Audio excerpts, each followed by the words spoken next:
Welcome, my dear student. Today we shall begin with chapter 2, parallel line and transversal. Have you all understood the part 1? काल मी ज्या slide टाकलेल्या होत्या त्या तुम्हाला समजलेल्या आहेत का? Today we will solve the practice set number 2.1. Then start. You can see the two lines are cut. इथे ह्या दोन लाईनी दिलेल्या आहेत त्या कट झालेल्या ह्या पॉइंटच्या इथे. Cut by transversal. Cut by transversal. Let us measure the distance between the two lines. ह्या दोन लाईनी मधलं डिस्टन्स आपल्याला काय करायचंय? मेजर करायचंय. The distance between the two lines are same or equal and these two lines are in the same plane. एकाच प्रतलात आहेत त्या. लक्षात येते? In the same plane. So these two lines are parallel line. The transversal cut or intersect two parallel lines. आता ही transversal ही जी line ही transversal ह्या दोन lines आहेत त्याला इथे काय करते ती कट करते. लक्षात येते? And 8 angles are form. किती अँगल फॉर्म तयार होतात? इथे 4 आणि इथे 4. टोटल किती झाले? 8. Sum of these angles pair together. यातल्या काही अँगल्सच्या जोड्या तयार होत आहेत. According to their position, they occupy and these pairs of angle known as its special name. यांना काहीतरी या पेअर्सला किंवा या जोड्यांना काहीतरी विशिष्ट नाव आहेत. लक्षात येतंय? आता आपण त्यातली पहिली बघणार आहोत करस्पॉन्डिंग अँगल. काल मी ज्या स्लाइड टाकलेल्या होत्या तिथे मी तुम्हाला नंबरिंग करून दिलेलं होतं. बरोबर आहे? असं 1 2 3 4 5 6 7 आणि 8 अशा नंबरिंगच्या स्लाइड्स होत्या त्या तुम्हाला. बरोबर आहे? मग तसंच मी आता इथे नंबरिंग करून घेते. आता इथे काय होतंय बघा. Angle 1 and angle 5 are the first pair of the corresponding angle. मला जागा नाही आहे त्याच्यामुळे मी असं कुठेतरी लिहिणार आहे. Angle 1 and angle 5. काय झालं? करस्पॉन्डिंग अँगल आहेत ते. काय आहे? Corresponding angle. Angle 1 is formed between these two lines at this corner.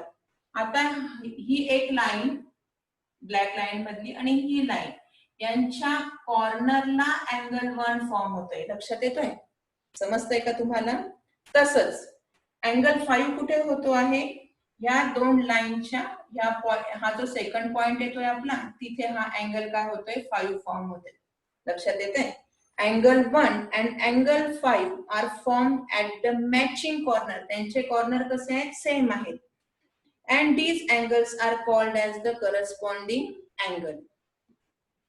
Corresponding angle are such that same sides of the transversal. तुम्ही आता बघितलंय ह्या ट्रान्सव्हर्सलच्या ह्या साइडला same side. And in the two pairs both angles are above the parallel line. आणि तुम्ही काय बघताय? ह्या वरच्या साइडला आहेत. ह्या पॅरलल लाईनच्या काय आहेत? वरच्या साइडला. अँगल 1 पण कसा आहे? वर. आणि अँगल 5 पण कसा आहे? वर. लक्षात येतंय? आता यातली दुसरी जी पेअर आहे अँगल 4 and अँगल 8. आता त्या पॅरलल लाईनच्या काय दिसतायत तुम्हाला? खालच्या साइडला. बिलो द साइड दिसतायत ते. कुठल्या साइडला दिसतोय? Below the parallel lines. म्हणजे अँगल 4 आणि अँगल 8 कसं होतंय? ट्रान्सव्हर्सलच्या खालच्या साइडला फॉर्म होतंय. The measure of angle 1 and measure angle 5, measure angle 1 and measure angle 5 is equal in measure. त्यांचं मेजर कसं असणार आहे? इक्वल असणार आहे. So we can say that angle 1 and angle 5 are the congruent to each other. We can say that the transversal cut the two parallel lines, we get 4 pairs of the corresponding angle. आता आपण इथे 2 pairs बघितले ते left साइडच्या. बरोबर आहे? आता right साइडचे काय येतील बघू. Angle 2 and angle 6. ह्या कॉर्नरला जर आपण ह्या दोन हे घेतले तर ह्या कॉर्नरला तो फॉर्म होतोय, लक्षात येते. आता उरलेली पेअर कोणती राहिली? अँगल 3 अँड अँगल 7 खालच्या साइडने, पॅरलल लाईनच्या खालच्या साइडने. Angle 3 and angle 7. आता ह्या चार पेअर कसल्या कसल्या करस्पॉन्डिंग अँगलच्या? Angle 1 and angle 5, angle 4 and angle 8, angle 2 and angle 6, angle 3 and angle 7 are the pair of corresponding angle. किती pairs आहेत त्या? टोटल 4. 1, 2, 3 आणि हा 4. Angles in each pair of corresponding angles are congruent. त्यांचं major कसं असतं? Same असतं, लक्षात येते. करस्पॉन्डिंग अँगल समजले का तुम्हाला?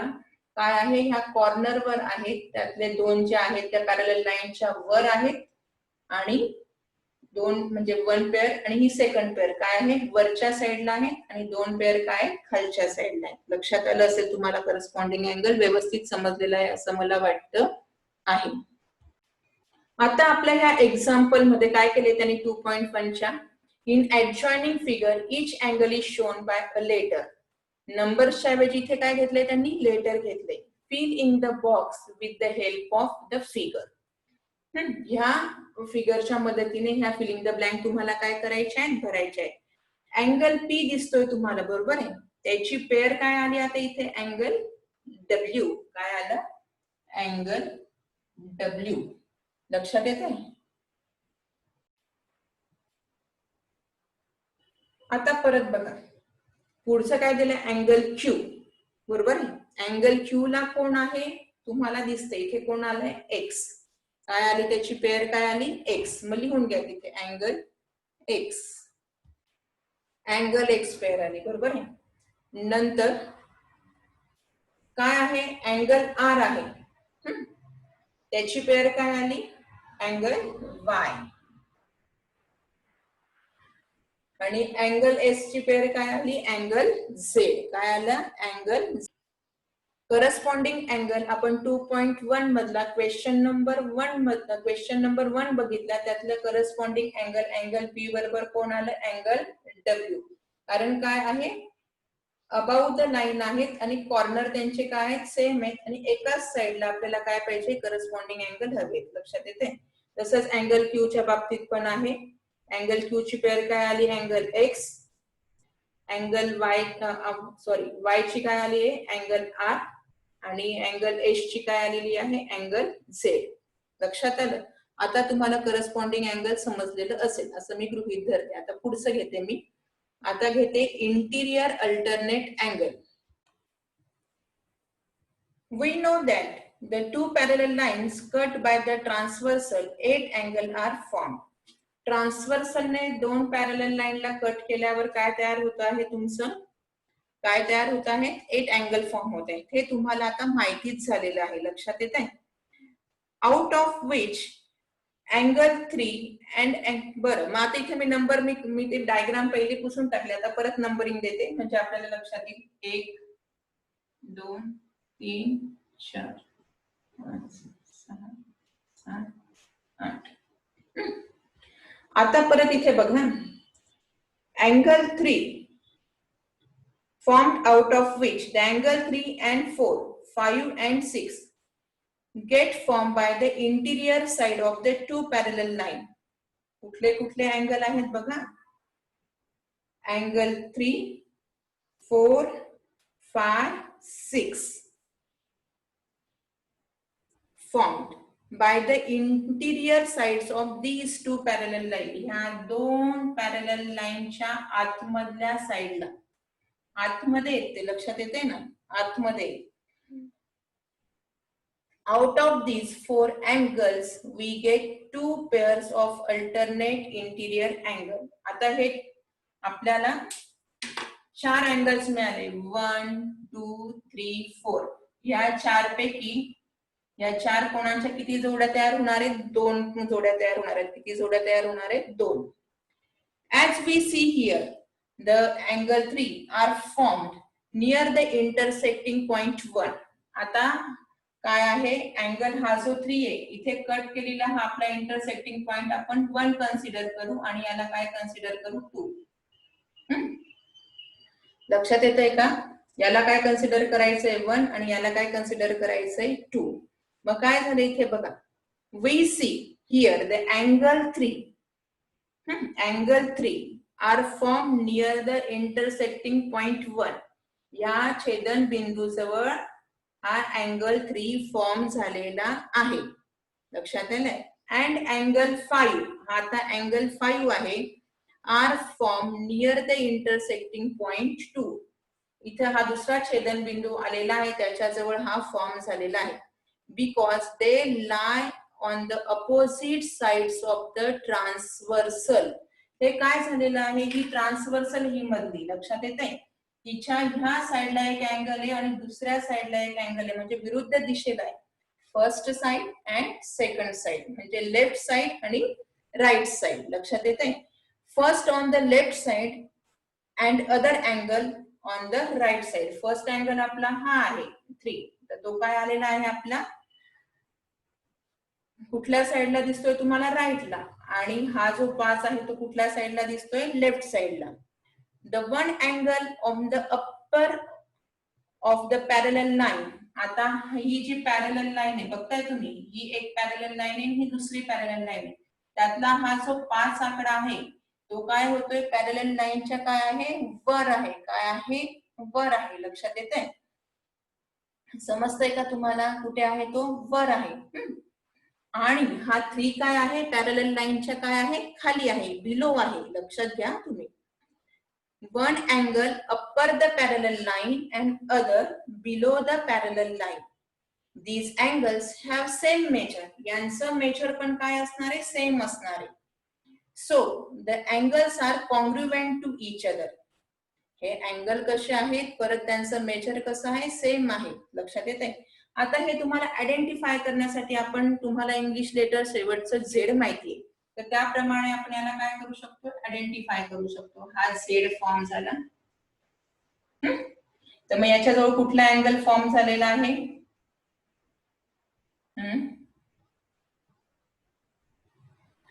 Angle 4 and angle 6. पहिली पेयर समजा, अँगल 4 अँड अँगल 6. दुसरी पेयर काय होती, हा 3 आणि हा 5. Angle 3 and angle 5. ऍक्च्युअल हे फर्स्ट हे सेकंड लिहायला पाहिजे होतं आणि हे फर्स्ट लिहायला पाहिजे होते, पण ठीक आहे. Angle 3 and angle 5. आता इथून जर आपण हा उलटा झेड काढला, रिव्हर्सिबल किंवा उलटा, तर काय होतंय, दोघी ब्ल्यू ब्ल्यूज वापरल्यामुळे तुम्हाला समजतं की नाही मला माहिती नाही. आता पहा, हा मी रेड पेनने हा काढते असा, हा झेड उलटा आहे. मग हा इथे जो कॉर्नर आलाय हा कुठला आहे, 3 चा आलेला आहे आणि हा कुठला आलेला आहे, 5 चा आलेला आहे. क्लिअर झालं. हा अँगल कुठला झाला, 3 आणि हा अँगल झाला 5. आणि आपला इंग्लिश मधला झेड काढला इथे, आता हा उलटा झेड. आता हा सुलट झेड काढला आपण, सरळ झेड काढला, तर काय होतंय बघा, इथे काय होतंय, अँगल 4 आणि अँगल 6 हे अल्टरनेट इंटिरियर अँगल आहेत. काय आहेत, alternate interior angle. We get 2 pairs of interior alternate angle. आपल्याला अल्टरनेट अँगलच्या 2 पेअर मिळतात आहेत. If the transversal intersect 2 coplanar line and each pair of interior alternate angles are congruent. आता ह्याचं 2 अँगलचं मेजरचं same असेल, तर काय आहे, त्या लाईन्स काय आहे, पॅरलल आहे. ही प्रॉपर्टी आपल्याला पुढे आहे, ते मी याच्यातच एक्सप्लेन करून टाकते. Properties of angle form by 2 parallel lines and transversal. हे याच्या पुढचं आहे एक्सरसाइजचं, पण मी यातच ते दोघी एक्सप्लेन करते म्हणजे तुम्हाला समजून जाईल. मग मी पुढच्या वेळेला डायरेक्ट एक्सरसाइज स्टार्ट करेन. ही प्रॉपर्टी मी इथल्या इथेच तुम्हाला एक्सप्लेन करते. पहिले करस्पॉन्डिंगचं तसंच केलं, आता इंटिरियर चं पण मी तसंच केलेलं आहे, इंटिरियर अल्टरनेट अँगलचं पण मी तसंच केलेलं आहे. लक्षात आलं तुमच्या. आता पुढचा अँगल आहे इंटिरियर. काय येईल मला सांगा, इंटिरियर येईल का, नाही, एक्सटिरियर अल्टरनेट अँगल. आता याच्यामध्ये काय होते बघा, आता इथे तुम्हाला समजतंय की नाही मला माहिती नाही, पण मी ह्याच डायग्राम वरती एक्सप्लेन करते. बिकॉज ऑफ दे म्हणजे हे alternate angle, exterior alternate angle, because they lie on the opposite sides of the transversal and exterior position lie by the parallel line. आता बघा ही ट्रान्सव्हर्सल आहे आपली, लक्षात आलं ही काय ट्रान्सव्हर्सल, आणि ह्या दोन पॅरलल लाईन आहेत, त्यांच्या एक्सटिरियरला म्हणजे बाहेरच्या साईडला हे अँगल आहे, पण कसे आहेत अपोजिट आहेत. कसे आहेत ते opposite. They are different sides of the transversal alternating one on the left and other on the right. जर आपण याची पेअर केली तर 2 आणि 8, एक लेफ्ट साइडला आहे आणि एक काय आहे राईट साइडला आहे. हा लेफ्ट साइड, हा काय राईट साइड. ही आपली लेफ्ट साइड आणि ही काय आपली राईट साइड. इथे पण तसंच आहे. अँगल 1 काय आहे लेफ्ट साइडला आहे आणि अँगल 7 काय आला आपला राईट साइडला आलेला आहे. लक्षात येत आहे. They are the different sides of the transversal alternating one on the left and other on the right side of the transversal. One angle above the upper of the parallel line. आता इथे ही जी parallel line आहे त्याच्या ह्या वरच्या साईडला आहे कोण, एक जो आहे तो 1 आणि हा 2 वरच्या साईडला आहे पॅरलल लाईनच्या, लक्षात घ्या. आणि दुसऱ्या पॅरलल लाईनच्या ते कशा आहेत, and other angle below the parallel line. दुसरे काय आहे पॅरलल लाईनच्या खालच्या साईडला आहे. Not between the parallel line, पण ते आतमधल्या साईडला नाही. But they are the outside of the parallel line और एक्सटिरियर ऑफ द पॅरलल लाईन, बाहेरच्या साईडला. आता इथे अल्टरनेट एक्सटिरियर अँगलची पेअर काय येईल मला सांगा बरं. काय येईल पटापट सांगा. Angle 2 and angle 8 exterior alternate, आणि दुसरं काय 1 and 7, 1 and angle 7. लक्षात आलं का तुम्हाला. एक्सटिरियर म्हणजे बाहेरच्या साईडला, इंटिरियर म्हणजे आतल्या साईडला. आता आपण शेवटची पेअर बघतो आहे इंटिरियर अँगल. काय बघतोय आपण इंटिरियर अँगल. आता इंटिरियर अँगल मध्ये काय होतंय तुम्हाला सगळ्यांना माहिती आहे.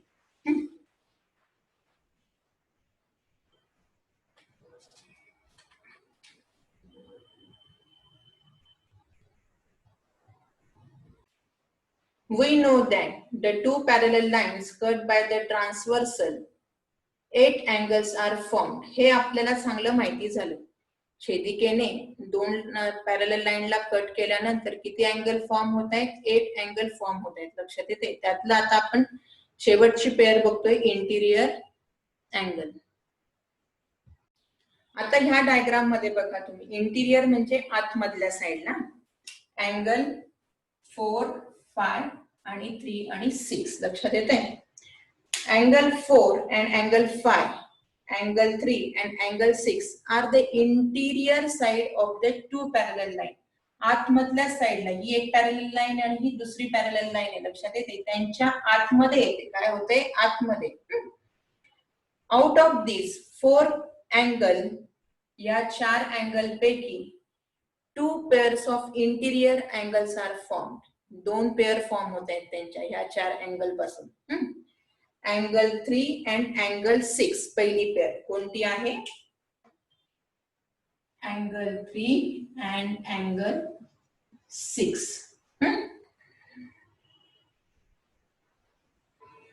Angle 3 and angle 6 are lie on the same sides of the transversal in this case. आता ह्या राईट साइडला बघा तुम्ही, अँगल 3 आणि अँगल 6 ह्या ट्रान्सव्हर्सलच्या राईट साइडला आहे, म्हणजे एकाच साइडला आहे. आणि इकडे बघा 4 आणि 5 ट्रान्सव्हर्सलच्या लेफ्ट साइडला आहे. लक्षात येते. पण कसे आहेत ते इंटिरियर आहे. इंटिरियर म्हणजे काय आतमध्ये आहे. In this case, on the right side, in the interior portion.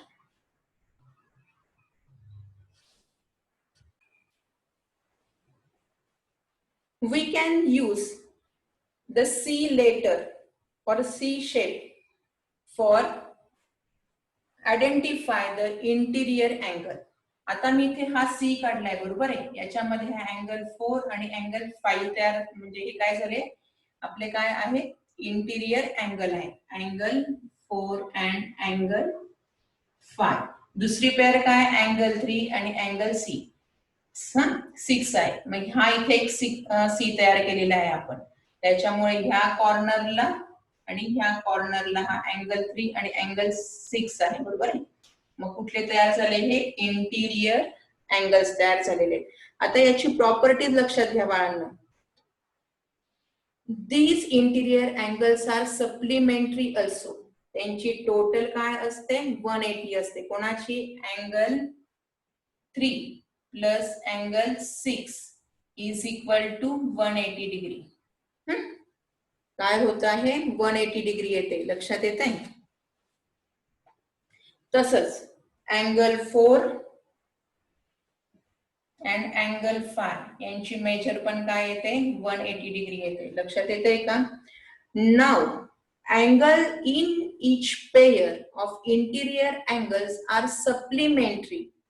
काय आहे, सप्लिमेंटरी आहेत. त्या पेअर, ज्या दोघी पेअर आहेत त्या इंटिरियरच्या, त्या काय आहे, सप्लिमेंटरी. तुम्हाला क्लिअर झालेलं असेल. इथे आपण कुठला लेटर वापरला आहे, सी लेटर वापरला आहे. अल्टरनेट इंटिरियर साठी आपण कुठला लेटर वापरलेला होता, झेड लेटर वापरलेला होता. लक्षात येते. आता ह्या क्वेश्चन मधला आपला दुसरा पार्ट राहिलेला होता, इंटिरियर अल्टरनेट अँगलचा. लक्षात येते का. मग आता इंटिरियर अल्टरनेट अँगल इथे काय आहे, एस आहे. लक्षात येते. अँगल एस कुठे आला, हा एस. मी तुम्हाला काय सांगितलं होतं, इथे झेड फॉर्म करा आणि दुसरा अँगल तुम्हाला मिळून जाईल. कुठला आहे मग अँगल, काय आला, अँगल एक्स. आता उलटा झेड फॉर्म करा तुम्ही आता इथे पटकन, आणि काय होते, दुसरी पेअर तुम्हाला मिळून जाईल. मग अँगल कोणता आहे, हा डब्ल्यू, तर त्याच्या बरोबर कोणता येणार आहे, अँगल आर. हे आपलं प्रॅक्टिस सेट नंबर 2.1 मधलं एक्झाम्पल सॉल्व्ह झालेलं आहे. क्वेश्चन नंबर 2 तुम्ही होमवर्कला घ्या. मी खूप छान एक्सप्लेन करून सांगितलेलं आहे. प्रयत्न करा. नाहीच समजलं तर ऑनलाईनच्या वेळेला मी परत सांगेन. लक्षात आलं. पण प्रयत्न करणं गरजेचं आहे. असे नंबर टाकून घ्या. नंबर टाकल्यावर झेड काढा, नंतर सी काढा. कळलं. म्हणजे तुम्हाला अल्टरनेट इंटिरियर अँगल आणि इंटिरियर अँगल चांगल्या प्रकारे समजतील. लक्षात आलं. प्रयत्न करा. होमवर्कला आहे हा हे क्वेश्चन नंबर 2. लक्षात घ्या सगळ्यांनी. आणि मी रोल नंबर त्याच दिवशी सांगेन. आणि मला पटकन माझ्या पर्सनल व्हॉट्सअप नंबरवर ते म्हणजे एक्झाम्पल सॉल्व्ह करून टाकायचंय होमवर्कचं.